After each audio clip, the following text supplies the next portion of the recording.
Officer Collins. My name is Beatriz Fernandez, and today I will be presenting to you this very interesting article that I found called Businesses Are Choosing Flexible Staffing in 2021.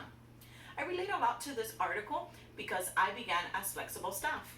I have been with my current employer for about 8 years now, but for the first 6 months I was a temporary worker. So first I want to talk to you a little bit about what the article mentions and give you a brief summary.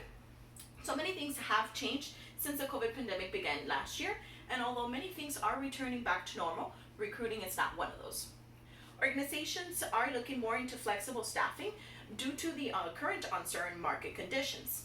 Now, flexible staffing, sometimes called contingent hiring, it includes contractors, freelancers, and temporary workers. The article mentions benefits of flexible staffing, such as saving money on recruiting, onboarding, offboarding, and sometimes even training. It also mentions challenges or disadvantages of flexible staffing, which can lead to risks for the organization, such as hiring someone that does not possess the right skills or is unqualified for the position. Another risk could be being non-compliant in terms of background checks. So, what was the problem or the situation? Well, the uncertain market conditions created last year by the COVID pandemic have led to an increase in flexible staffing. Who was involved? Organizational recruiters and also job seekers. Organization recruiters now have to create flexible staffing strategies and adjust their onboarding process to include temporary workers. Job seekers now also need to understand and adapt to these new market conditions. How was the problem addressed or resolved?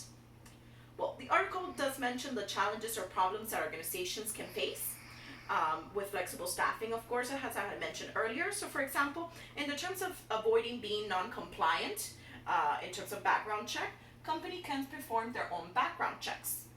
Also, as I mentioned earlier, sometimes the employee may not possess the right skills or is unqualified for the position. So employers can avoid this by doing a final interview before accepting the candidate. As I mentioned in the previous slide, now job recruiters have to adjust their onboarding process to have an inclusive company culture to include permanent and non-permanent staff. How does the article relate to our textbook concepts, theories, and practices? Well, not only does the article relate to our textbook concepts, theories, and even practices, but also to the current environment after the COVID-19 pandemic. The article focuses on new staffing trend of using flexible staff instead of permanent staff. Now, what did I learn from the article?